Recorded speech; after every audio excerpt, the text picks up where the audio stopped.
Students, आज हम लोगों का थर्ड लेक्चर है मैट्रिक्स पर बेस्ड। चलिए हम लोग उसको स्टार्ट करते हैं।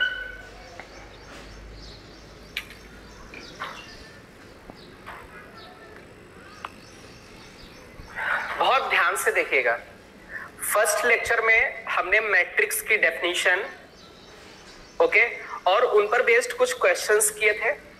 सेकेंड लेक्चर पे हम लोगों ने टाइप्स ऑफ मैट्रिक्स को डिस्कस किया। आज थर्ड लेक्चर में मैट्रिक्स का पार्ट हम लोग डिस्कस करेंगे, equality of matrix. Then after that matrix को कैसे ऐड करते हैं, मैट्रिक्स को कैसे मल्टीप्लाई करते हैं। आज के लेक्चर में हम लोग यही सीखने वाले हैं। ओके, तो चलिए सबसे पहले हेडिंग डालिएगा, इक्वालिटी ऑफ मैट्रिक्स।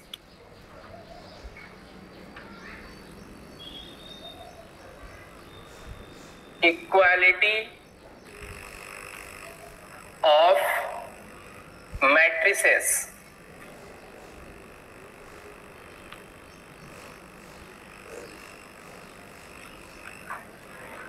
कॉन्सेप्ट समझने की कोशिश करना थोड़ा सा। ओके, कॉन्सेप्ट क्या है? कहते हैं जैसे मान लीजिए एक ये मैट्रिक्स ए मैट्रिक्स है और एक ये बी मैट्रिक्स है। Okay, they are two matrices. जो मैट्रिक्स होती हैं उनको कैपिटल लेटर से डिनोट करते हैं। देखिए, कैपिटल ए मैट्रिक्स को डिनोट कर रहा है, कैपिटल बी मैट्रिक्स को डिनोट कर रहा है। अब ये ऐसा मान लेते हैं बोथ मैट्रिसेस आर इक्वल, दोनों मैट्रिक्स हमारी इक्वल हैं, ऐसा मान लेते हैं। इक्वल का मतलब बराबर है। हिंदी में बात करें तो दो आव्यूह ले रहे हैं जो कि बराबर है, इसका कॉन्सेप्ट डील करने वाले हैं।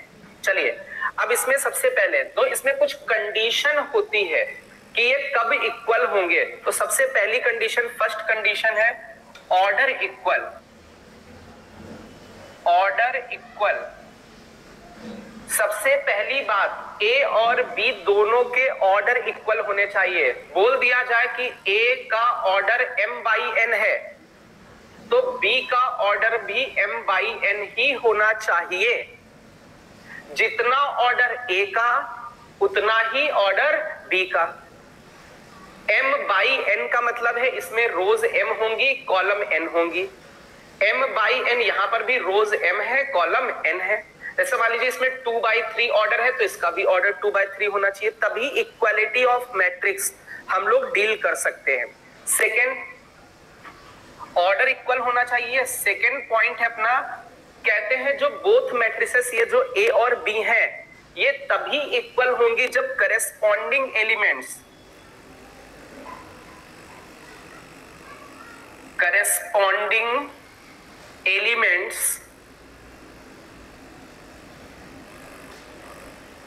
Are equal. करेस्पॉन्डिंग एलिमेंट्स भी इक्वल होने चाहिए। देखिए, इस चीज को थोड़ा सा हम फील कराते हैं एक एग्जांपल से, इन दोनों पॉइंट्स को। क्लियर है? जैसे मान लेते एक ये मैट्रिक्स ले ली, x y a b। अब देखिए ये जो मैट्रिक्स है इसमें जनरली रोज देखें, नंबर ऑफ रोज, ठीक है। पंक्ति बात करें, रोज का मतलब होता है पंक्ति। कितनी पंक्ति है? First row, second row. रोज का मतलब हॉरिजॉन्टल लाइन, तो 2 रोज हो गई बाई। अब बात करें कॉलम्स कितनी है, तो कॉलम्स का मतलब होता है स्तंभ, हिंदी में बोलते हैं स्तंभ।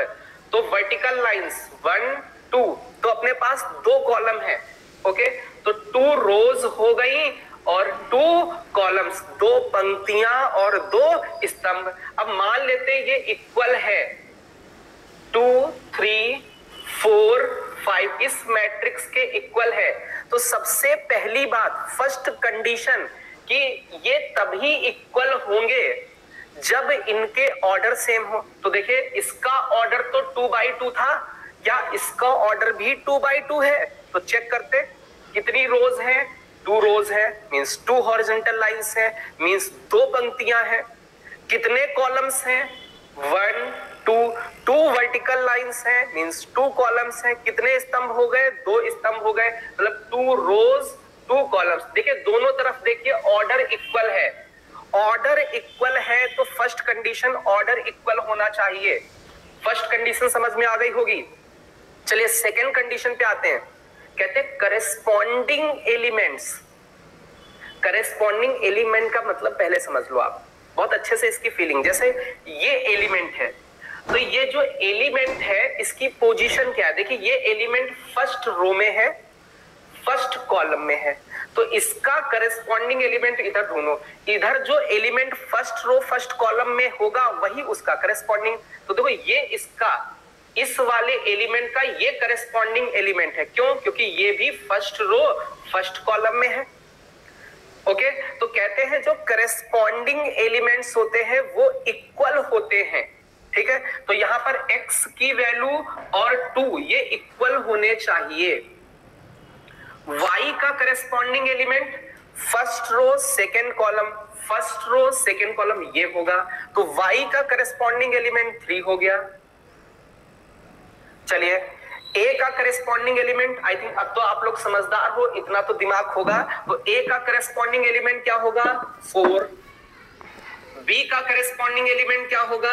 5। आई थिंक ये बात समझ में आ गई होगी। तो थोड़ा सा रिवाइज करते हैं इसको।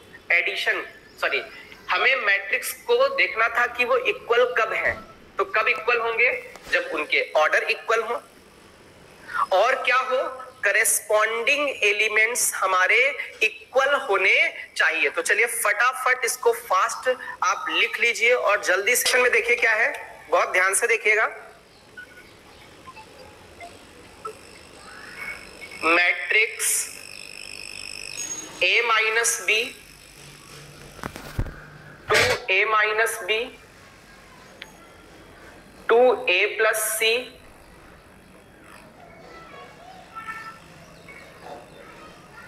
3C plus D. देखिए ये जो हम लोग क्वेश्चन ले रहे हैं ये एनसीईआरटी का क्वेश्चन है। ओके, क्वेश्चन नंबर 7 इस तरीके का क्वेश्चन बोर्ड एग्जामिनेशन में आता है। Okay, equal to -1 5 0 13। चलिए अब बहुत ध्यान से देखिएगा, ये हमारे पास दो इक्वल मैट्रिक्स दे रखी हैं और ये कह रहे हैं कि आपको ए बी सी डी की वैल्यूज बतानी है। ठीक है, मींस कुछ इस तरीके से इक्वालिटी ऑफ मैट्रिक्स की इक्वेशन दे देंगे। इसको हम लोग बोलेंगे ये मैट्रिक्स की इक्वेशन है और फिर वो वेरिएबल्स की वैल्यू पूछेंगे। तो यहाँ पर वेरिएबल्स कौन है? ए बी सी डी, तो इनकी वैल्यूज बतानी है हमें। ठीक है, तो वी नो दैट, हमें कॉन्सेप्ट तो पता है, हमें दिख रहा बोथ साइड ऑर्डर तो सेम है। इसमें भी 2 रोज हैं, इसमें भी 2 रोज हैं, इसमें भी 2 कॉलम्स हैं, 2 कॉलम्स हैं, इसमें भी 2 कॉलम्स हैं। हिंदी भाषी लोगों के लिए इसमें 2 पंक्ति हैं, इसमें भी 2 पंक्ति हैं, इसमें 2 स्तंभ है, इसमें भी 2 स्तंभ है। क्लियर है? तो आई थिंक ये बात क्लियर हो गई होगी। तो ऑर्डर इक्वल है, तो अब आगे बढ़े तो करेस्पॉन्डिंग एलिमेंट्स की बात करें तो a माइनस बी का जो करेस्पॉन्डिंग एलिमेंट होगा वो -1 होगा। तो a माइनस बी का करेस्पॉन्डिंग एलिमेंट -1 है। अब बहुत ध्यान से देखें, थोड़ा यहां दिमाग का यूज करें। कहते हैं इस इक्वेशन में 2 वेरिएबल है a और b, तो हमें इक्वेशन भी ऐसी चाहिए जिसमें a और b हो। तो हम इसको पहले उठा लेते हैं, इस एलिमेंट को। देखिए 2a माइनस बी, इसको उठा लेते पहले। इसका करेस्पॉन्डिंग एलिमेंट कौन है? 0। तो अभी देखो इन दोनों को सॉल्व करोगे तो a और b की वैल्यू आ जाएगी। क्लियर है? तो इजिली इसको सॉल्व करें फटाफट और जल्दी फटाफट से बताएं कि a और b की वैल्यू क्या आ रही है। बेटा इसमें इंक डाल दो। हेलो अमन, अमन, तो फटाफट आंसर करें। चलिए आइए इस पे अब बहुत ध्यान से देखिएगा, हम क्या करने वाले हैं। फर्स्ट इक्वेशन इसको मान लेते हैं और इसको सेकेंड इक्वेशन मान लेते हैं और घटा देते हैं। तो a से 2a गया, क्या बचा? -a। -b से -b गया 0, -1 से 0 गया -1। तो यहां से a की वैल्यू निकल के आ गई 1, बोथ साइड से माइनस कैंसिल हो गया, तो a की वैल्यू निकल के आ गई 1। अब जैसे ही a की वैल्यू आ गई तो हम लोग फर्स्ट इक्वेशन में पुट कर दें a minus B equal to -1। अब a की जगह 1 पुट कर दें तो यहां से माइनस बी इक्वल टू, ये +1 उस साइड जाएगा, इसके पास चला जाएगा, तो -1 तो b की जो वैल्यू यहां से आ जाएगी वो 2 आ जाएगी। तो a की वैल्यू 1, b की वैल्यू 2। चलिए आगे बढ़ जाते हैं। अब बहुत ध्यान से देखिए, इस वाले एलिमेंट का करस्पॉन्डिंग एलिमेंट ये है, तो ये हो जाएगा 2a + c that is equal to 5। तो a की वैल्यू 1 पुट कर देते हैं हम लोग, तो जो c की वैल्यू आ जाएगी वो 3 आ जाएगी। ये c की वैल्यू 3 आ गई। ओके, चलिए अभी ये वाला एलिमेंट उठा लेते हैं हम लोग, 3c + d, और यहां पर ये लिखा हुआ है 13, तो c की जगह 3 रख देते हैं, 3c की जगह 3 + d इक्वल टू 13। तो यहां से जो d की वैल्यू निकल के आ गई, 3 3 = 9, 13 से 9 जाएगा तो 4 बच जाएगा। तो आई थिंक ये बात समझ में आ गई होगी। तो इक्वालिटी ऑफ मैट्रिक्स पर बेस्ड इस तरीके से क्वेश्चंस आते हैं कि वो दो मैट्रिक्स इक्वल दे देंगे, फिर कहेंगे वेरिएबल्स की वैल्यू बताओ आप। तो फटाफट इस +7 y + 1 5 2 - 3x, ये एक मैट्रिक्स दे रखी है, this is equal to 0 8 y - 2 4। ऐसे बोला गया है कि यदि ये दोनों मैट्रिक्स इक्वल हैं तो x और y की वैल्यूज बताएं। फटाफट चलिए, आई थिंक इस क्वेश्चन को कर सकते हैं। हालांकि है एनसीईआरटी का, लेकिन थोड़ा सा डिफरेंट है। ओके, जो आप लोग आंसर्स कर रहे हैं वो आंसर नहीं करना है। चलिए देखिएगा, क्या ये दोनों मैट्रिक्स इक्वल है तो दो कंडीशन होती हैं। सबसे पहली कंडीशन ये होती है कि ऑर्डर इक्वल होने चाहिए। तो ये 2 रोज इक्वल है, 2 कॉलम्स। हिंदी में बात करें, 2 पंक्तियां, 2 स्तंभ। ठीक है। अब सेकंड कंडीशन क्या होती है? तो फर्स्ट हो गया ऑर्डर इक्वल है। सेकंड कंडीशन होती है अपनी कि हमें इनके करस्पॉन्डिंग एलिमेंट्स इक्वल करने हैं। तो इसका करस्पॉन्डिंग एलिमेंट ये होगा, तो यहां से इसको सॉल्व करते हैं। 3x + 7 = 0। अब यदि यहां से x की वैल्यू निकालें तो ये प्लस का 7 उस साइड जाएगा, माइनस का 7 हो जाएगा। तो x की जो वैल्यू निकल के आएगी दैट इज -7/3। ये x की वैल्यू आ रही है। अभी देखे रहिएगा, बहुत ध्यान से देखिएगा, इसमें एक ट्विस्ट आ जाएगा, एक तगड़ा ट्विस्ट आने वाला है। इस एलिमेंट को इस एलिमेंट के इक्वल करते हैं, y - 2 = 5। तो प्यारे बच्चों, यहां से y की वैल्यू कितनी आ जाएगी? 7। बहुत सारे बच्चे आंसर भी कर रहे हैं कि y की वैल्यू 7 आ रही है। चलिए इस वाले एलिमेंट को इस वाले एलिमेंट के इक्वल करते हैं, तो y + 1 = 8। तो यहां से भी y की वैल्यू 7। तो बहुत ध्यान से देखिएगा, ट्विस्ट आने वाला है, बहुत ध्यान से देखिएगा। ये वाला जो एलिमेंट है इस एलिमेंट के इक्वल होगा, और देखिए यहां पर हो क्या जाएगा, 2 - 3x that is equal to 4। 2 - 3x that is equal to 4। तो यहां से x की वैल्यू निकालें, माइनस का 3x, ये प्लस का 2 इसके पास चला जाएगा, तो 4 से 2 चला गया, 2 बचा। तो यहां से x की वैल्यू आ गई -2/3। अब बहुत ध्यान से देखें, यदि हम लोग देखें तो y की वैल्यू तो एक ही सिंगल वैल्यू आ रही है, लेकिन x की दो वैल्यूज आ गई। एक x की वैल्यू आ रही -7/3 और दूसरी x की वैल्यू आ रही -2/3। ये तो लफड़ा हो गया। तो अब तो करना क्या है, हम थोड़ा सा क्रॉस चेक करते हैं, x की वैल्यू उठाते हैं। ये ट्विस्ट समझिएगा, कुछ बच्चे यही आंसर कर रहे थे, बट आप समझिएगा बहुत ध्यान से।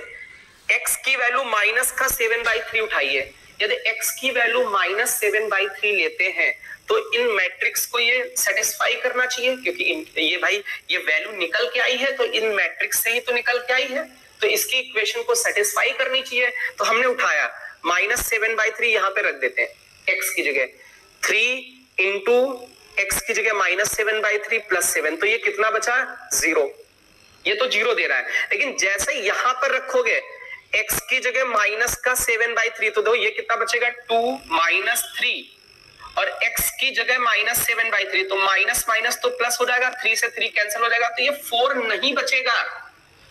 तो x की वैल्यू -7/3 के लिए ये वाले एलिमेंट इक्वल नहीं हो पाएंगे, तो x की वैल्यू -7/3 आंसर में नहीं आएगा। क्यों नहीं आएगा? क्योंकि ये -7/3 इस एलिमेंट को तो फॉलो कर रहा है, लेकिन इस एलिमेंट को फॉलो नहीं कर रहा। जब तक ये सारे एलिमेंट को फॉलो नहीं करेगा तब तक ये आंसर में नहीं आएगा। तो चलिए एक बार इसको भी देख लेते हैं। यदि x की वैल्यू -2/3 ले लें तो -2/3 यहां पर रख के देखें, यहां यदि आपने x की जगह -2/3 रखा तो 3 से 3 कैंसिल हो जाएगा और ये 5 बच जाएगा, तो यहां पर तो ये 0 लिखा है। इट मींस ये जो -2/3 वैल्यू है ये इस एलिमेंट को सेटिस्फाई नहीं कर रही है, इसलिए ये भी आंसर नहीं हो सकता है। तो देखिए पूरे इस क्वेश्चन में हम लोगों ने कैलकुलेशन कर डाली, मेहनत कर डाली, लेकिन x तो बचा ही नहीं। अब जब कोई भी x की वैल्यू आई ही नहीं, अब जब x की वैल्यू नहीं आई इसका मतलब ये दोनों मैट्रिक्स कभी भी इक्वल भी नहीं हो सकते हैं। तो ये जो A और B मैट्रिसेस हैं, A, B are not equal matrix.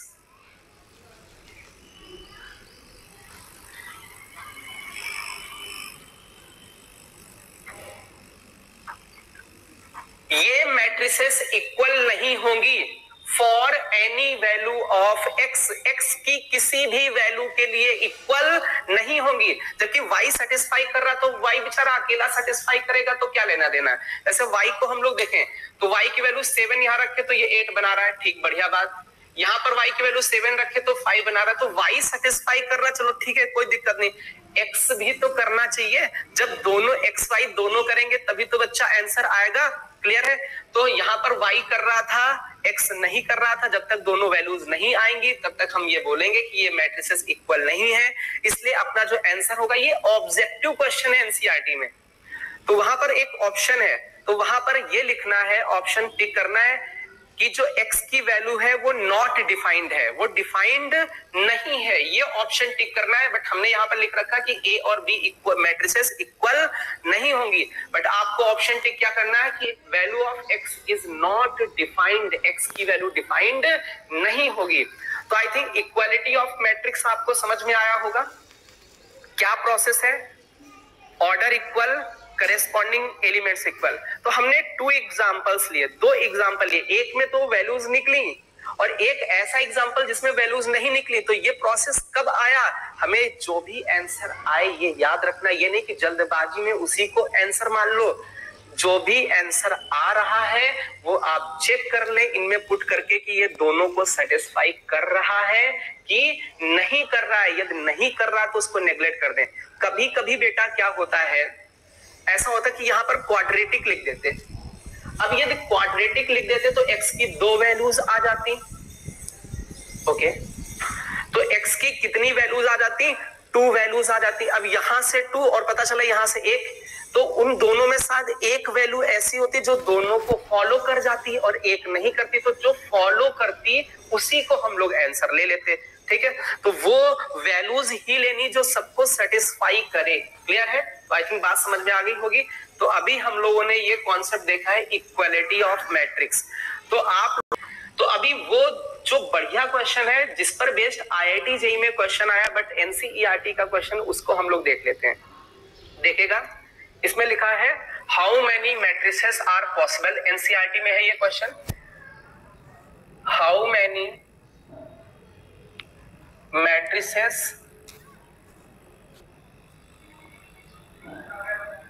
are possible of order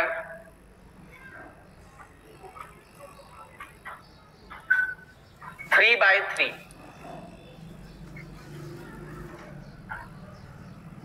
3/3 order की कितनी मैट्रिक्स पॉसिबल होंगी? आगे कंडीशन दे रखी है, इफ ईच एंट्री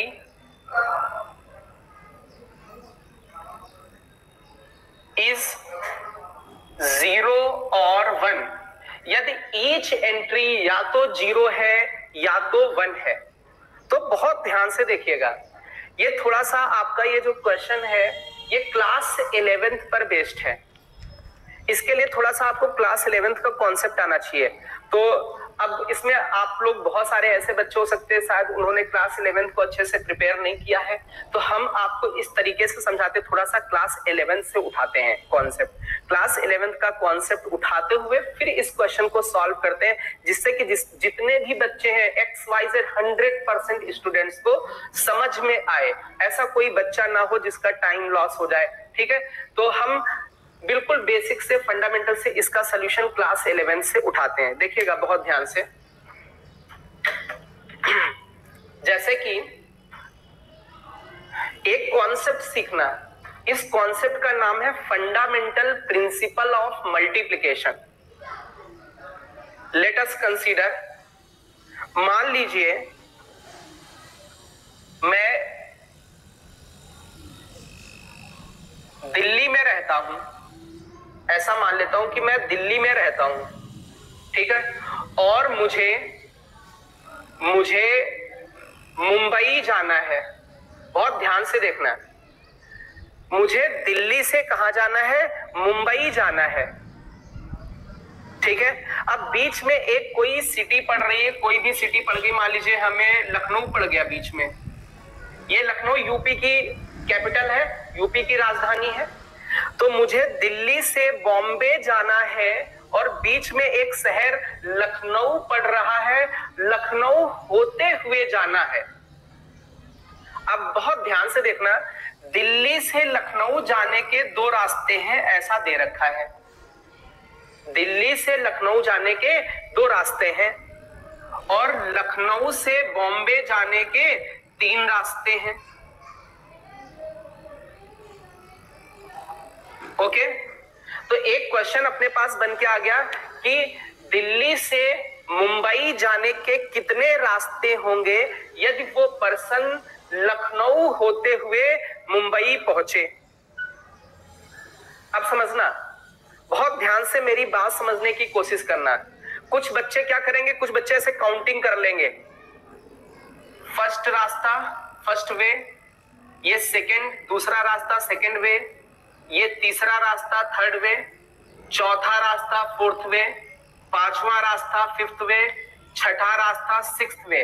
तो टोटल 6 वेज है, टोटल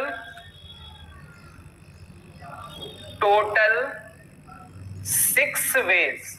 तो कुछ बच्चे जिनको मैथमेटिक्स नहीं आती है तो वो ऐसे काउंट करेंगे 1 2 3 4 5 6, और जिन्होंने क्लास 11th पढ़ रखा है तो वो कैसे काउंटिंग करेंगे, वो थोड़ा मॉडर्न हो गए हैं, उनको फंडामेंटल प्रिंसिपल ऑफ मल्टीप्लिकेशन आता है। तो जितने भी बच्चे जिनको क्लास 11th आता है वो फंडामेंटल प्रिंसिपल ऑफ काउंटिंग लगाएंगे। तो कैसे लगाएंगे, मेरी बात समझना। कहते हैं ये जो फंडामेंटल प्रिंसिपल ऑफ मल्टीप्लिकेशन है, कहता है जब तक आपका वर्क कंप्लीट ना हो जाए तब तक आप उसको मल्टीप्लाई करते रहें। मतलब जब तक आपकी इवेंट कंप्लीट ना हो जाए तब तक आपको मल्टीप्लाई करना है। तो देखिए, हमें दिल्ली से मुंबई जाना था, तो जब तक हम मुंबई पहुंच ना जाए तब तक मल्टीप्लाई करते रहे, जितने भी बीच में स्टेप पड़े। तो देखिए, सबसे पहला स्टेप तो हम दिल्ली से लखनऊ गए, क्योंकि डायरेक्ट कोई फ्लाइट तो है नहीं बॉम्बे के लिए, मुंबई के लिए। ठीक है, तो दिल्ली से लखनऊ जाने के कितने रास्ते हैं? 2 रास्ते। क्या अभी अपनी इवेंट कंप्लीट हुई? क्या अपना टारगेट अचीव हुआ? नहीं, हमें तो मुंबई जाना था, अभी तो लखनऊ ही पहुंच पाए। तो ये फर्स्ट स्टेप है। तो अभी हमें क्या करना, मल्टीप्लिकेशन, क्योंकि अभी अपनी इवेंट कंप्लीट नहीं हुई है। तो अभी तो सेकेंड स्टेप। अब क्या करेंगे, लखनऊ से मुंबई जाएंगे। अब लखनऊ से मुंबई जाने के कितने रास्ते हैं? 3। 1 2 3 रास्ते हैं। तो टोटल इनको अब देखिए, फर्स्ट स्टेप दिल्ली से लखनऊ गए 2 तरीके से, लखनऊ से मुंबई गए 3 तरीके से। जैसे ही मुंबई गए स्टॉप इक्वल लगा दिया। अब इनको मल्टीप्लाई करके देखिए, 2 into 3 कितना आ जाएगा 6। तो 6 वेज होंगे, 6 तरीके होंगे, 6 तरीके होंगे दिल्ली से मुंबई जाने के। आई थिंक ये कॉन्सेप्ट समझ में आया होगा। एक बार फिर से समझ लें। मैं मान लीजिए मैं यहां रहता हूं, ठीक है, और मेरी फैमिली मेरी मुंबई में रहती है। तो मुझे अपनी फैमिली से मिलने मुंबई जाना है, लेकिन मजबूरी ये है लखनऊ होते हुए ही जा सकते हैं क्योंकि कोई डायरेक्ट रास्ता नहीं, ऐसा मान लेते हैं हम लोग, ठीक है। दिल्ली से लखनऊ जाने के 2 रास्ते हैं, लखनऊ से मुंबई जाने के 3 रास्ते हैं। तो हमने फंडामेंटल प्रिंसिपल ऑफ मल्टीप्लिकेशन लगाया। क्या होता है, जब तक अपना वर्क कंप्लीट ना हो जाए तब तक आप मल्टीप्लाई करते रहे। तो हमने क्या किया, चलना स्टार्ट किया। दिल्ली से चले लखनऊ तक कितनी तरीके से जा सकते हैं, 2 तरीके से जा सकते हैं। तो 2 लिख दिया, इनटू अभी तो वर्क कंप्लीट नहीं हुआ क्योंकि अभी लखनऊ पे पहुंचे। तो लखनऊ से मुंबई पहुंचने के कितने रास्ते, 3। अब जैसे ही मुंबई पहुंचे स्टॉप कर दिया, मल्टीप्लाई कर दिया, 6 आ गया। तो अभी इस कॉन्सेप्ट को हम लोग इस क्वेश्चन में अप्लाई करने वाले हैं। लेकिन उसके पहले क्वेश्चन में अप्लाई करें तो उसके पहले आपको क्या कर लेना है, इस कॉन्सेप्ट को थोड़ा सा लिख लेना। और इस कॉन्सेप्ट में चाहो तो आप हेडिंग ऐसे डाल सकते हो, fundamental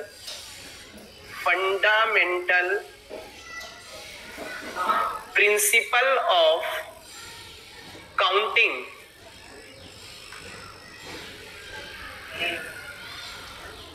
fundamental principle of counting का आप हेडिंग डाल सकते हो। देते हैं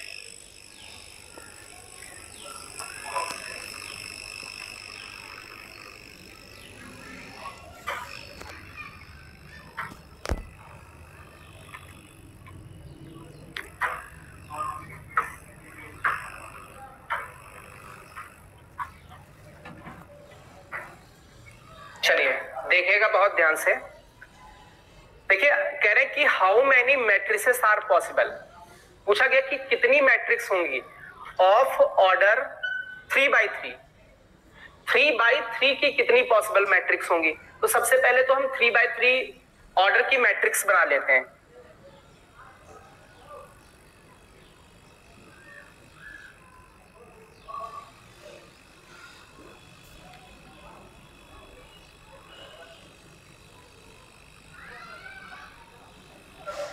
देखिए ये जो हमने आपके सामने मैट्रिक्स बनाई है ये 3/3 ऑर्डर की है। मींस इसमें 3 रोज हैं, रोज का मतलब 3 हॉरिजॉन्टल लाइंस हैं और 3 कॉलम्स हैं, 3 वर्टिकल लाइंस हैं। हॉरिजॉन्टल लाइंस ये जो रोज होती हैं इनको पंक्ति कहते हैं, जो वर्टिकल लाइंस होती हैं कॉलम्स होती हैं इनको स्तंभ बोलते हैं। तो ये एक मैट्रिक्स है जिसका ऑर्डर 3/3 है। ओके, तो ऑर्डर 3/3 हो गया।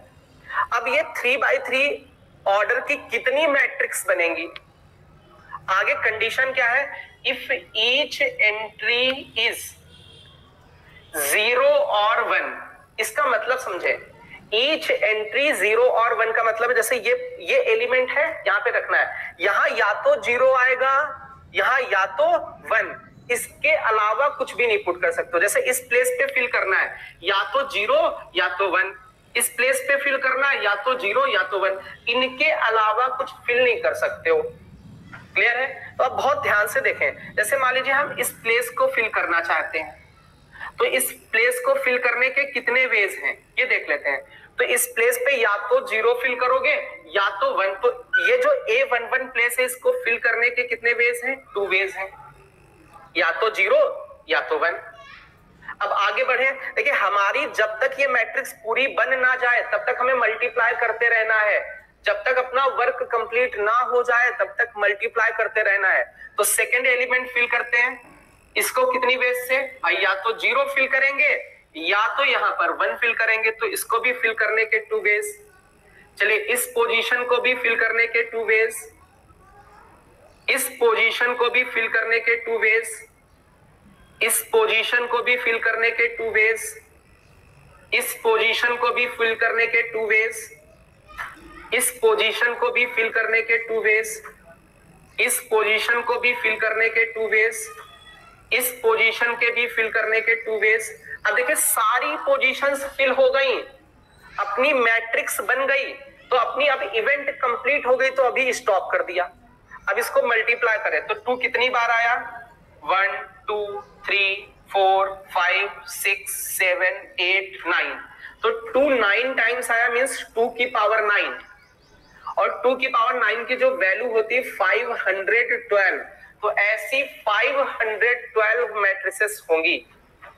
अब थोड़ी सी मेरी बात समझ लें, मान लीजिए ये क्वेश्चन बोर्ड में आ गया, अब बोर्ड में लिखना है तो कैसे लिखोगे, तो लिखने का तरीका है, इस प्लेस का नाम होता है A11, A11 place, first row में है, फर्स्ट कॉलम में, फर्स्ट रो फर्स्ट कॉलम, तो हम बोलेंगे A11 can be filled by 2 ways.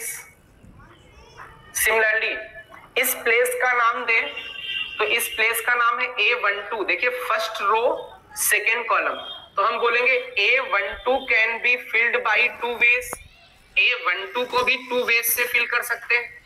Similarly other places are also filled by 2 ways, ठीक है, जितने भी वेज हैं, जितने भी प्लेसेस हैं, सबको 2 वेज से फिल कर सकते हैं। फिर यहां पे लिखना है by using principle of fundamental counting total number of matrices 2 into 2 into 2 that is equal to 2 की पावर 9 मींस 512। ओके, तो आई थिंक ये बात समझ में आ गई होगी। हालांकि जब बोर्ड वगैरह में यदि आपका कोई क्वेश्चन आएगा तो ये ऑब्जेक्टिव ही आएगा, क्योंकि ये एनसीईआरटी में एज अ ऑब्जेक्टिव क्वेश्चन है, ठीक है, तो आपको वहां थ्योरी लिखनी नहीं होगी, 1 लाइन में ही आंसर करना होगा, कुछ इस तरीके से ही आंसर करना होगा। क्लियर है, तो फटाफट इसको लिख लें, हम लोग आगे के कॉन्सेप्ट में बढ़ते हैं। चलिए, तो हेडिंग है अपनी addition of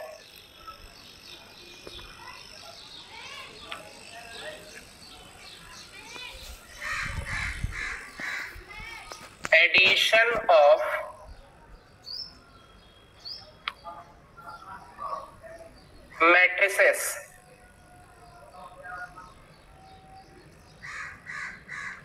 addition of matrices, हम लोग मैट्रिक्स को ऐड करना सीखते हैं, मैट्रिक्स को आपस में कैसे जोड़ते हैं इसके बारे में सीख लेते हैं। तो सबसे पहले तो फंडामेंटल इसका सीखते हैं, इसका कॉन्सेप्ट क्या होता है। जैसे मान लीजिए एक ये मैट्रिक्स ए है, ओके, इस ए मैट्रिक्स को बी मैट्रिक्स में ऐड करना है, तो ए भी अपनी मैट्रिक्स है और बी भी मैट्रिक्स है। ओके, मैट्रिक्स को मैट्रिक्स से ऐड करोगे तो एक आपको मैट्रिक्स ही मिलेगी, ये आपको याद रखना है। मैट्रिक्स में मैट्रिक्स को ऐड करोगे तो मैट्रिक्स मिलेगी।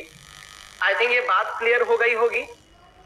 चलिए अब आगे देखिए, अब इसमें एक सबसे पहला लॉजिक है, कॉन्सेप्ट है कि ये ऐड कब होंगे। तो कंडीशन है कि ऐड कब होंगे, तो हम बात करें ऐड तभी होंगे जब ए और बी, ये जो आपकी मैट्रिसेस ए और बी है, इनके ऑर्डर सेम हो, ठीक है, तभी ये ऐड होंगे। तो हम यहां पर बोलेंगे एडिशन पॉसिबल ओनली व्हेन, ये मैट्रिक्स तभी ऐड होंगी जब ऑर्डर ऑफ या ऑर्डर्स इक्वल होंगे। Order are equal, order of matrices, order of matrices equal. यदि मैट्रिसेस के ऑर्डर इक्वल है, इन दोनों के ऑर्डर इक्वल है, तभी ये दोनों आपस में ऐड हो सकते हैं। जैसे एक छोटा सा एग्जांपल हम दिखाते हैं, जैसे लेट अस कंसीडर एक ये मैट्रिक्स है प्लस एक ये मैट्रिक्स है।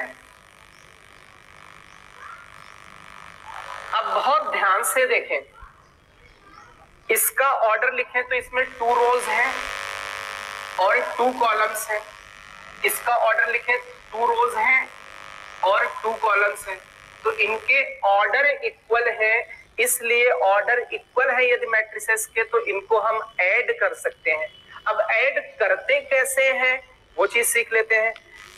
यदि आपको ऐड करना है तो हम कहते हैं जो करेस्पॉन्डिंग एलिमेंट्स होते हैं उनको ऐड करना होता है। करेस्पॉन्डिंग एलिमेंट का मतलब 2 का करेस्पॉन्डिंग 1 है, आपस में ऐड करना होगा। तो यहां पर ऐड करके दिखा देते हैं हम आपको। 2 का करेस्पॉन्डिंग 1 है, ऐड हुआ 2 + 1 3 हो जाएगा। 3 का करेस्पॉन्डिंग 2 है, ऐड करोगे 5 हो जाएगा। 4 का करेस्पॉन्डिंग 4 है, ऐड करोगे 8 हो जाएगा। 5 का करेस्पॉन्डिंग 5 है, ऐड करोगे 10 हो जाएगा। ओके, और जो मैट्रिक्स आएगी वो उसी ऑर्डर की आएगी जिस ऑर्डर का ये ए और बी मैट्रिक्स था, उसी ऑर्डर की ये मैट्रिक्स आएगी, ये याद रखना है। तो अब यहां पर ये लिख देते कि कैसे ऐड होंगे, तो कहते हैं corresponding elements, corresponding elements add to each other, add to each other। ये जो करेस्पॉन्डिंग एलिमेंट्स हैं यही आपस में ऐड होंगे। क्लियर है? अच्छा, यहाँ एक कॉन्सेप्ट और सीखने को मिल गया कि ये जो मैट्रिक्स आपस में ऐड हो रही है, इनसे जो मिलकर के आ रही है मैट्रिक्स, उसका भी वही ऑर्डर होगा जो इन दोनों मैट्रिसेस का है। ठीक है, तो जो अपनी रिजल्टेंट मैट्रिक्स है, ये रिजल्टेंट मैट्रिक्स है, रिजल्टेंट मैट्रिक्स। तो ये जो रिजल्टेंट मैट्रिक्स है इसका भी वही ऑर्डर होगा जो ए का है और बी का। तो यहां पर ये थर्ड पॉइंट भी लिख देते हैं, order of resultant matrix, order of resultant matrix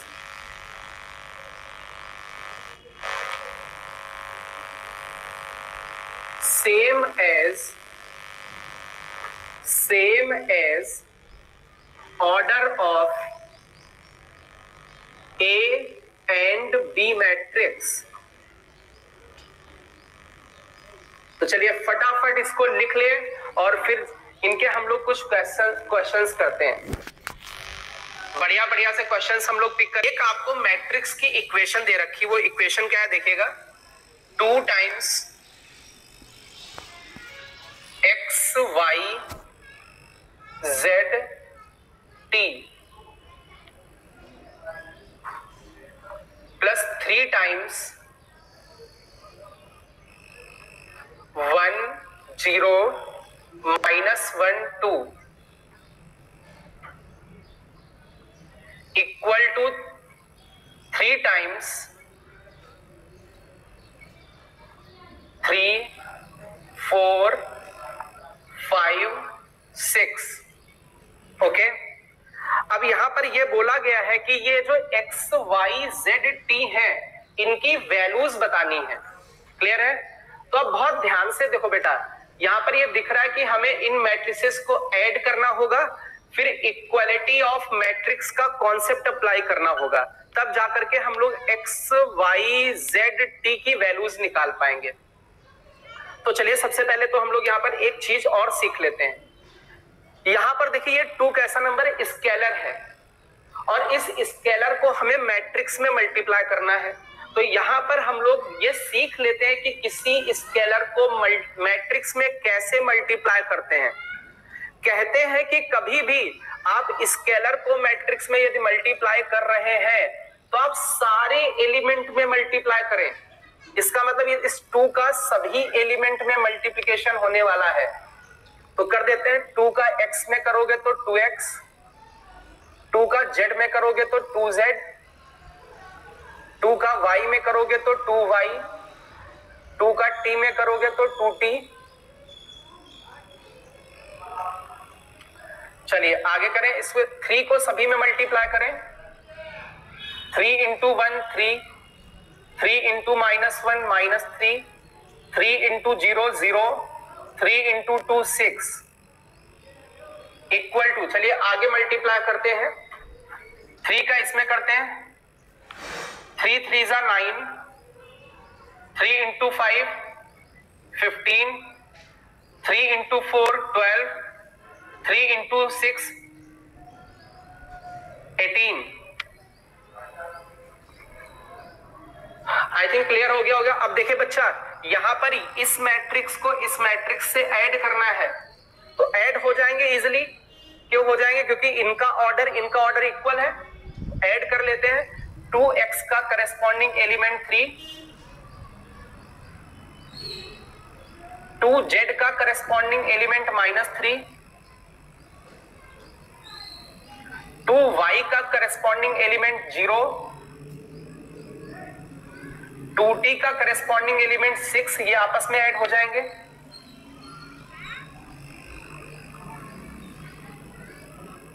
चलिए इक्वल में देखिए क्या लिखा हुआ है। इक्वल में 9, 15, 12, 18। तो अभी बहुत ध्यान से देखिए, ये इक्वालिटी ऑफ मैट्रिक्स का क्वेश्चन फ्रेम हो गया। अब देखिए इस एलिमेंट को इसके इक्वल कर देना है, इस वाले एलिमेंट को इस वाले एलिमेंट के इक्वल कर देना है, इस वाले एलिमेंट को इस वाले एलिमेंट को इस वाले एलिमेंट के इक्वल कर देना है, और इस वाले एलिमेंट को इस वाले एलिमेंट को इस वाले एलिमेंट के इक्वल कर देना। तो यहां से जैसे ही आप अप्लाई करोगे तो x, y, z और t की वैल्यूज आ जाएंगी। तो फटाफट कैलकुलेट करें और रेस्पॉन्स करें कि x, y, z, t की वैल्यूज क्या आ रही हैं। आई थिंक कैलकुलेट कर सकते हो। देखिए 2x + 3 = 9, तो 3 उस साइड भेज दीजिए,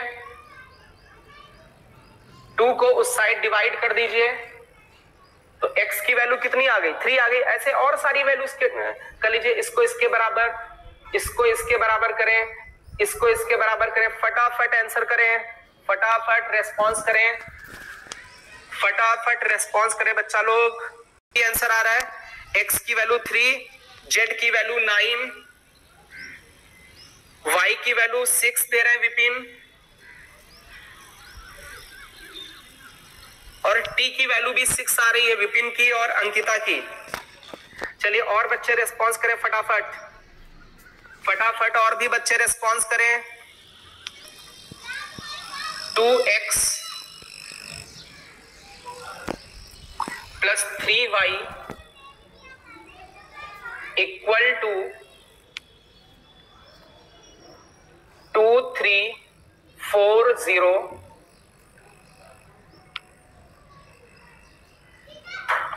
3x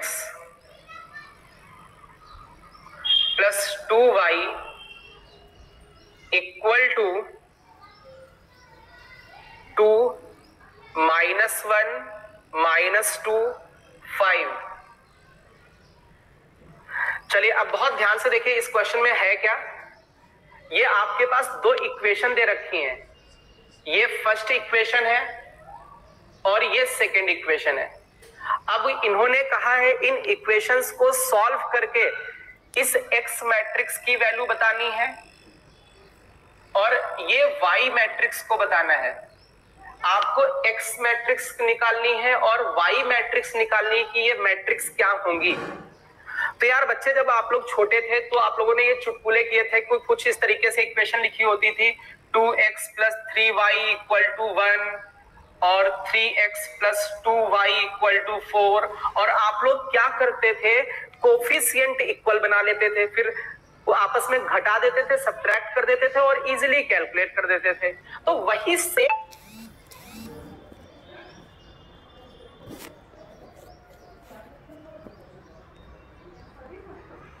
है, वही सारी चीजें इजी फंडामेंटल चीजें हैं। यहां पर भी हम लोग फर्स्ट और सेकंड इक्वेशन में कोफिशिएंट को इक्वल करते हैं। अब जिनके कोफिशिएंट इक्वल करोगे वो गायब हो जाएगा और जिसके नहीं होंगे वो बच जाएगा। तो हम मान लेते हैं हम y के कोफिशिएंट को इक्वल करते हैं, तो बताना है ये आपके पास दो इक्वेशन दे रखी हैं, ये फर्स्ट इक्वेशन है और ये सेकंड इक्वेशन है। अब इन्होंने कहा है इन इक्वेशंस को सॉल्व करके इस x मैट्रिक्स की वैल्यू बतानी है और ये y मैट्रिक्स को बताना है। आपको x मैट्रिक्स निकालनी है और y मैट्रिक्स निकालनी है कि ये मैट्रिक्स क्या होंगी। तो यार बच्चे, जब आप लोग छोटे थे तो आप लोगों ने ये चुटकुले किए थे, कुछ इस तरीके से इक्वेशन लिखी होती थी, 2x + 3y = 1 और 3x plus 2y equal to 4। और आप लोग क्या करते थे, कोफिशिएंट इक्वल बना लेते थे, फिर वो आपस में घटा देते थे, सब्ट्रैक्ट कर देते थे और इजीली कैलकुलेट कर देते थे। तो वही सेम प्रोसेस है, कुछ डिफरेंट नहीं है, वही सारी चीजें इजी फंडामेंटल चीजें हैं। यहां पर भी हम लोग फर्स्ट और सेकंड इक्वेशन में कोफिशिएंट को इक्वल करते हैं। अब जिनके कोफिशिएंट इक्वल करोगे वो गायब हो जाएगा और जिसके नहीं होंगे वो बच जाएगा। तो हम मान लेते हैं हम y के कोफिशिएंट को इक्वल करते हैं। तो अब देखो ये आपस में इनको इंटरचेंज कर लीजिए। फर्स्ट वाली इक्वेशन को 2 से मल्टीप्लाई करें, यहां 6 हो जाएगा, और इसको 3 से मल्टीप्लाई करें तो यहां 6 हो जाएगा। तो y के कोफिशिएंट दोनों में इक्वल हो जाएंगे। तो फर्स्ट वाली इक्वेशन को हम लोग सभी जगह 2 से मल्टीप्लाई करते हैं। इसको 2 से मल्टीप्लाई करें, इसको 2 से मल्टीप्लाई करें। चलिए लेफ्ट हैंड में 2 से मल्टीप्लाई किया तो राइट हैंड में भी 2 से करना पड़ेगा।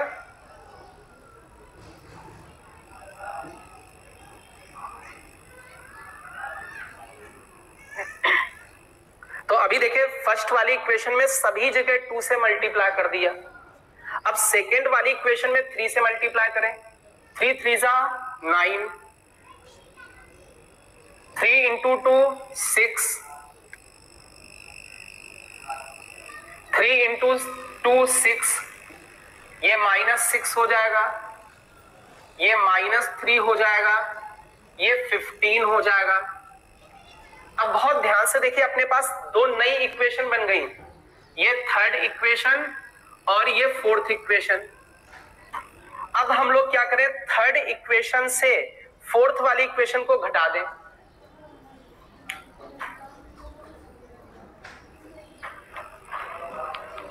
तो चलिए घटाते हैं हम लोग। 4x से 9x जाएगा तो क्या बचेगा, 5x इक्वल टू, देखिए 6y से 6y चला गया। अब इनको भी आपस में घटा देना है, सब्ट्रैक्ट कर देना है। तो बहुत ध्यान से देखें, एडिशन और सब्ट्रैक्शन एक ही जैसे होते हैं, ऑर्डर इक्वल है, ठीक है, आपस में सब्ट्रैक्ट हो जाएंगे। कैसे, करस्पॉन्डिंग एलिमेंट्स को आपस में सब्ट्रैक्ट कर दीजिए, करस्पॉन्डिंग एलिमेंट्स को आपस में घटा दीजिए। तो 4 से 6 गया -2, 6 से -6 गया 12, 8 से -3 गया 11, 0 से 15 गया -15। तो यहां से जो x की मैट्रिक्स निकल के आई वो आ गई, ये 5 इस साइड सभी में डिवाइड कर दीजिए तो ये आ जाएगा -2/5,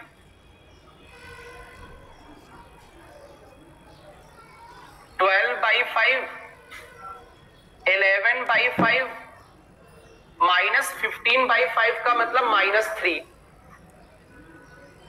तो आई थिंक ये बात समझ में आ गई होगी कि x मैट्रिक्स कैसे निकल के आई।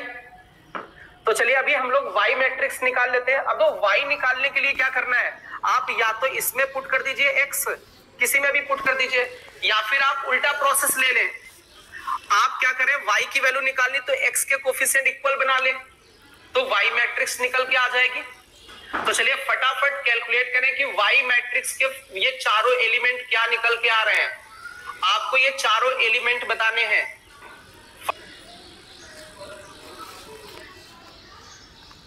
और कैलकुलेशन देख लीजिएगा बच्चा।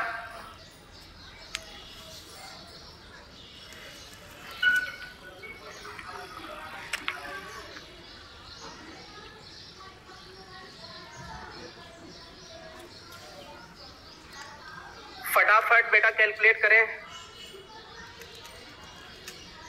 शिवम बेटा आपको क्लास 11th बहुत जल्दी से मिलेगा।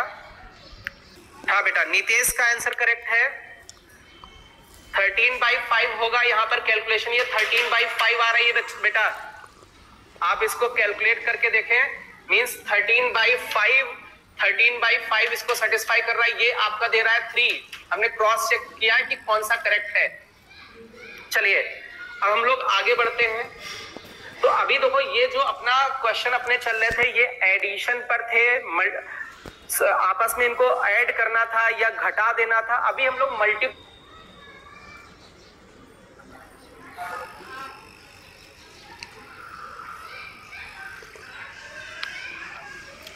ओके, तो ये 13/5 करेक्ट है यहाँ पर बेटा, ये 13/5 करेक्ट होगा। ये आप अपनी कैलकुलेशन सही करें बेटा। हाँ बेटा, नितेश का आंसर करेक्ट है, 13/5 होगा यहाँ पर कैलकुलेशन। ये 13/5 आ रही है बेटा। लेकिन मल्टीप्लिकेशन का थोड़ा सा फंडा अलग करते हैं, ठीक है। अब बहुत ध्यान से दे रहा है 3, हमने क्रॉस चेक किया है कि कौन सा करेक्ट है। चलिए अब हम लोग आगे बढ़ते हैं।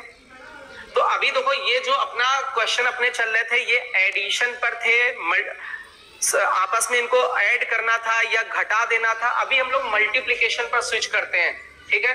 अब बहुत ध्यान से देखना, एडिशन बहुत इजी था, आपस में सब्ट्रैक्ट करना भी बहुत इजी था, लेकिन मल्टीप्लिकेशन का थोड़ा सा फंडा अलग है। तो हम लोग मल्टीप्लिकेशन का कॉन्सेप्ट देखते हैं।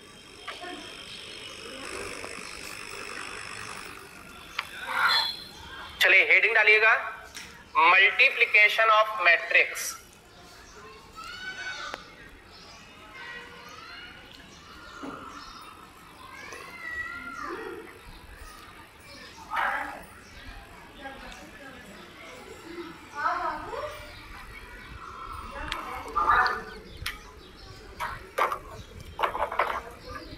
चलिए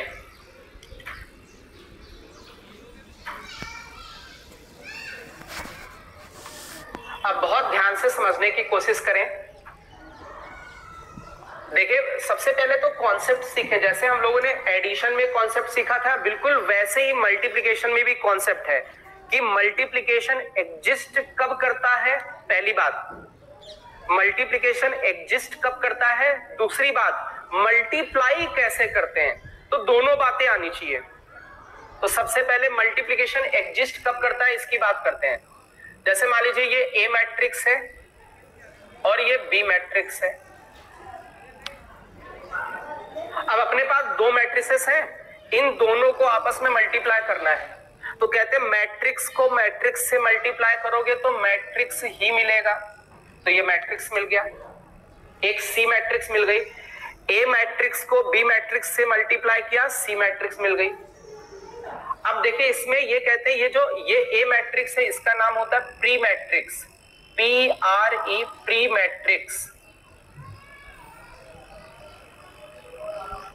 जो पहले लिखी है उसको बोलते हैं प्री मैट्रिक्स, और जो बाद में लिखी है इसको बोलते हैं पोस्ट मैट्रिक्स, पोस्ट मैट्रिक्स। और ये जो इधर लिखी हुई इसको बोलते हैं रिजल्टेंट मैट्रिक्स।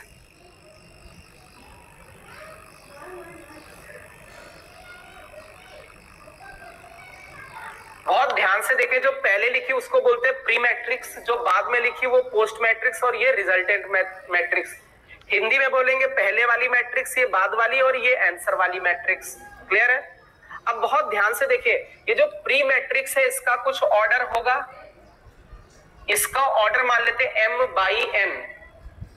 ऑर्डर का मतलब होता है इस मैट्रिक्स में नंबर ऑफ रोज m होंगी और नंबर ऑफ कॉलम्स n होंगी, ठीक है। चलिए बी मैट्रिक्स की बात करते हैं। हमें ये मल्टीप्लिकेशन एग्जिस्ट कराना है, तो कहते हैं फर्स्ट थिंग, पहली बात, मल्टीप्लिकेशन एग्जिस्ट, यहां लिख दे रहे हैं multiplication exist only when number of columns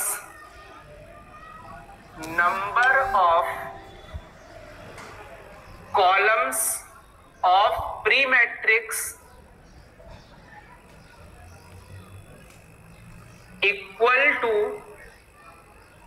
number of rows of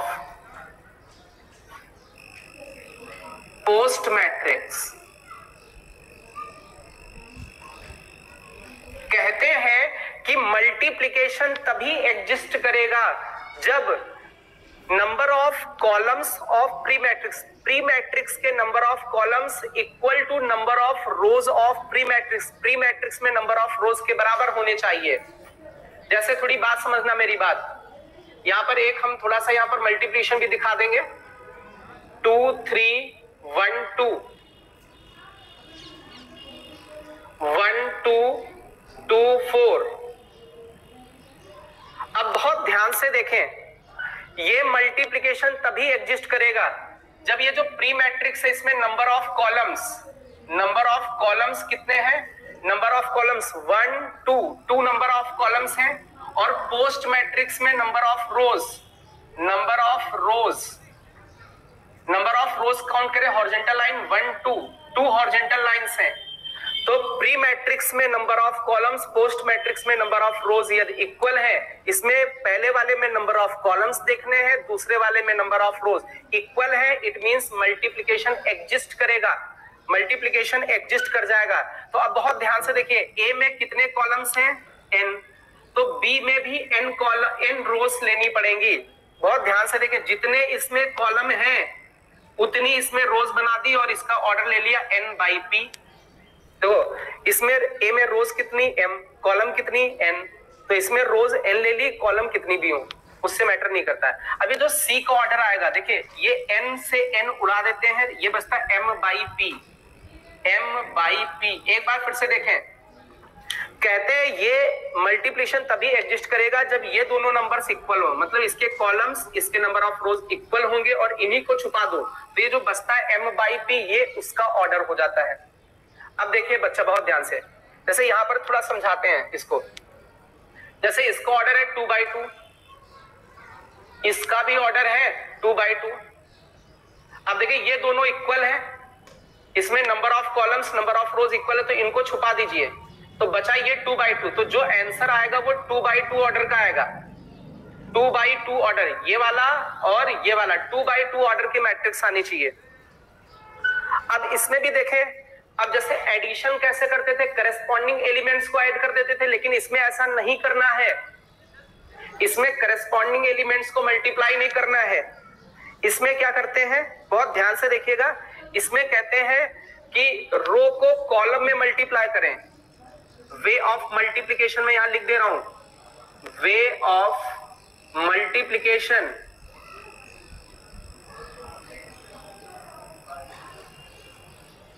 row to column means rows को कॉलम में मल्टीप्लाई करना पड़ेगा। अब दो कैसे, ये भी बात समझे बेटा बहुत ध्यान से। जैसे ये फर्स्ट रो उठाई हमने, हमें रो को कॉलम में मल्टीप्लाई करना है, तो फर्स्ट रो को पहले फर्स्ट कॉलम में मल्टीप्लाई करते हैं। अब कैसे मल्टीप्लाई करते हैं? फर्स्ट एलिमेंट को फर्स्ट एलिमेंट से, 2 और 1 का मल्टीप्लिकेशन 2 आ गया, प्लस इस फर्स्ट रो के सेकेंड एलिमेंट को इस फर्स्ट कॉलम के सेकेंड एलिमेंट से, 3 × 2 6। अब देखिए फर्स्ट रो को फर्स्ट कॉलम में मल्टीप्लाई कर दिया, लिख दिया। सिमिलरली फर्स्ट रो को अगेन सेकेंड कॉलम में मल्टीप्लाई करना है। कैसे? फर्स्ट एलिमेंट को फर्स्ट एलिमेंट से, 2 × 2 4, 3 × 4 12। एक बार फिर से देखें, फर्स्ट रो को फर्स्ट कॉलम में मल्टीप्लाई किया, ये आया, फर्स्ट रो को सेकेंड कॉलम में मल्टीप्लाई किया, ये आया, ठीक है। अब देखिए फर्स्ट रो को आपने सारी कॉलम्स में मल्टीप्लाई कर दिया, अब सेकेंड रो की बारी आती है, सेकेंड रो को पहले फर्स्ट कॉलम में मल्टीप्लाई करते हैं। ये फर्स्ट कॉलम है, कैसे? सेकेंड रो को फर्स्ट कॉलम में मल्टीप्लाई करना, फर्स्ट एलिमेंट को फर्स्ट एलिमेंट से, सेकेंड एलिमेंट को सेकेंड एलिमेंट से। चलिए अब सेकेंड रो को सेकेंड कॉलम में मल्टीप्लाई करना है, इस वाले में मल्टीप्लाई करना है, 1 × 2 2, 2 × 4 8। अब इसको थोड़ा सा सिंप्लीफाई कर लीजिए तो ये मैट्रिक्स निकल के आ जाएगी, ये 8, ये 16, ये 5, ये 10। अब देखिए इस मैट्रिक्स का ऑर्डर देखें, 2/2 ही आ रहा है, 2 रोज है और 2 कॉलम्स, 2/2 ऑर्डर बचना चाहिए इसका, 2/2। आई थिंक बात समझ में आ रही है। एक चीज और इसमें थोड़ा सा एक लॉजिक समझना, ये जो एलिमेंट है ये कौन सा है? A11। ओके, अब कैसे? फर्स्ट रो में है, फर्स्ट कॉलम में, तो हम कहते हैं ये पता कब आएगा? जब फर्स्ट रो को फर्स्ट कॉलम से मल्टीप्लाई करोगे। ये कौन सा एलिमेंट है? A12, इसका मतलब फर्स्ट रो को सेकेंड कॉलम से मल्टीप्लाई किया गया है। ये कौन सा एलिमेंट है? A21, इसका मतलब सेकेंड रो को फर्स्ट कॉलम से। ये A22 है, तो इसका मतलब सेकेंड रो को सेकेंड कॉलम से मल्टीप्लाई किया गया है। तो जो पोजीशन है उसी में छुपा होता है कि किस रो को किससे मल्टीप्लाई करना है। जैसे मान लीजिए इसकी वैल्यू निकालनी है तो फर्स्ट रो को सेकेंड कॉलम से मल्टीप्लाई कर दें, इसकी वैल्यू निकालनी तो फर्स्ट रो को फर्स्ट रो कॉलम से मल्टीप्लाई कर दें, इसकी वैल्यू निकालनी तो सेकेंड रो को फर्स्ट कॉलम में, इसकी वैल्यू निकालनी तो सेकेंड रो को सेकेंड कॉलम से मल्टीप्लाई कर दें। आई थिंक इजी है, तो बढ़िया से पहले इसको लिख लें। एक बार हम थोड़ा सा हल्का फिर से रिवीजन मार देते हैं। मल्टीप्लिकेशन कब एग्जिस्ट करेगा? जब प्री के नंबर ऑफ कॉलम्स पोस्ट के नंबर ऑफ रोज इक्वल होंगे। कैसे मल्टीप्लाई करते हैं? रो को कॉलम में मल्टीप्लाई करना है, रो को कॉलम, रो को कॉलम, रो को कॉलम में मल्टीप्लाई करना है। रिजल्टेंट मैट्रिक्स का ऑर्डर क्या होगा? ये बीच वाले गायब हो जाते हैं, ये जो बस्ता किनारे वाला वही उसका ऑर्डर होता है। चलिए अभी हम लोग कुछ और क्वेश्चंस लेंगे, उसके पहले आप अच्छे से लिख लें और रेस्पॉन्स करें कि आपने नोट कर लिया है।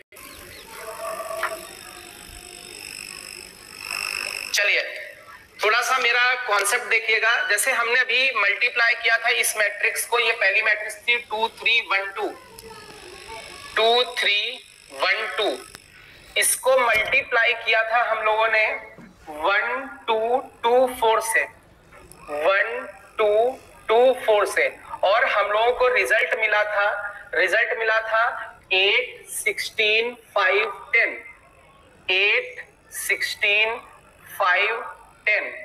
तो अभी बहुत ध्यान से देखिएगा, हम इसको ए मैट्रिक्स मान लेते हैं, इसको बी, तो ए बी मैट्रिक्स, ये कुछ सी मैट्रिक्स आ गई, हम इसको सी मैट्रिक्स मान लेते हैं। ओके, थोड़ा सा हम डिस्कस कर देते हैं। ये ए मैट्रिक्स है, ये बी मैट्रिक्स है, और इसको हमने सी माना, तो ए बी को ये आपने मल्टीप्लाई किया तो सी आ गया। अब यहां पर एक प्रॉपर्टी सीखने वाले हैं, ये लॉजिक याद रखना। अब हम बी और ए को मल्टीप्लाई करने वाले हैं, इसका मतलब अभी तो इसमें ए पहले था बी बाद में था, अब बी पहले है ए बाद में, तो देखते क्या चीजें होंगी। इससे एक रिजल्ट निकल के आएगा, अपनी एक प्रॉपर्टी निकल के आ जाएगी। तो देखते बी को ए से मल्टीप्लाई करते हैं, तो बी मैट्रिक्स पहले लिख लेना है। ये बी मैट्रिक्स इसको माना है आप लोगों ने, ये बी मैट्रिक्स है 1 2 2 4। ए मैट्रिक्स को बाद में लिख लेना है, ये ए मैट्रिक्स है। अब इनका मल्टीप्लिकेशन कर लेना है। मल्टीप्लिकेशन अभी सिखाया था, फर्स्ट रो को फर्स्ट कॉलम में 1 इंटू 2 2, 2 इंटू 1 2। अब इस फर्स्ट रो को सेकेंड कॉलम में मल्टीप्लाई करना है, 1 इंटू 3 3, 2 2 जा 4। तो फर्स्ट रो को फर्स्ट कॉलम में मल्टीप्लाई किया, ये लिखा, फर्स्ट रो को सेकेंड कॉलम में मल्टीप्लाई किया, ये लिखा। अब आगे तो कॉलम थी नहीं, स्टॉप कर दिया। अब बहुत ध्यान से देखें, अब सेकेंड रो को भी सारी कॉलम से मल्टीप्लाई करें, तो सेकेंड रो को फर्स्ट कॉलम में करें, 2 2 जा 4, 4 इंटू 1 4। चलिए सेकेंड रो को सेकेंड कॉलम में 2 इंटू 3 6, 4 2 जा 8। तो हमने देखिए किया क्या, रो को कॉलम से मल्टीप्लाई किया, फर्स्ट रो को फर्स्ट कॉलम में ये आया, फर्स्ट रो को सेकंड कॉलम में ये आया, सेकंड रो को फर्स्ट कॉलम में ये आया, सेकंड रो को सेकंड कॉलम में ये आया। इसको थोड़ा सा सॉल्व करके देखें, 2 + 2 4, 3 + 4 7, 4 + 4 8, 6 + 8 14। तो अभी बहुत ध्यान से देखें, क्या ये ए बी का प्रोडक्ट जो आया था वही बी और ए का है? नहीं। तो आपको ये याद रखना, ये प्रॉपर्टी क्या याद रखनी है कि आपने ए को बी से मल्टीप्लाई किया और बी को ए से मल्टीप्लाई किया, तो ये जरूरी नहीं है कि ये इक्वल हो, ये जरूरी नहीं है कि इक्वल हो। हाँ, कभी कभी हो भी सकते हैं। ये आया, इसको थोड़ा सा सॉल्व करके देखें, 2 + 2 4, 3 + 4 7, 4 + 4 8, 6 + 8 14। तो अभी बहुत ध्यान से देखें, क्या ये ए बी का प्रोडक्ट जो आया था वही बी और ए का है? नहीं। तो आपको ये याद रखना, ये प्रॉपर्टी क्या याद रखनी है कि आपने ए को बी से मल्टीप्लाई किया और बी को ए से मल्टीप्लाई किया, तो ये जरूरी नहीं है कि ये इक्वल हो, ये जरूरी नहीं है कि इक्वल हो। हाँ, कभी कभी हो भी सकते हैं, हमेशा नहीं। तो ये हमेशा ऐसा नहीं होता, ऑलवेज ऐसा नहीं होता, कभी कभी हो जाते इक्वल, कभी कभी नहीं। तो जनरली हम बोलते हैं ए का प्रोडक्ट बी से करें और बी का प्रोडक्ट ए से करें तो ये इक्वल नहीं होते हैं। तो इनको बोलते हैं, ये जो मैट्रिसेस होती हैं ये नॉन कॉम्यूटेटिव होती हैं, मतलब कॉम्यूटेटिव नहीं होती हैं, ये आपको याद रखना है। तो आई थिंक ये फर्स्ट प्रॉपर्टी थी अपनी, फर्स्ट प्रॉपर्टी। तो फर्स्ट प्रॉपर्टी मल्टीप्लिकेशन की समझ में आई कि ये हमेशा ऐसा मत लिख देना कि ए बी और बी इक्वल है, ठीक है, अलग अलग हो सकते हैं, तो ये लिख लें। आई थिंक अभी टाइम हो गया है, तो नेक्स्ट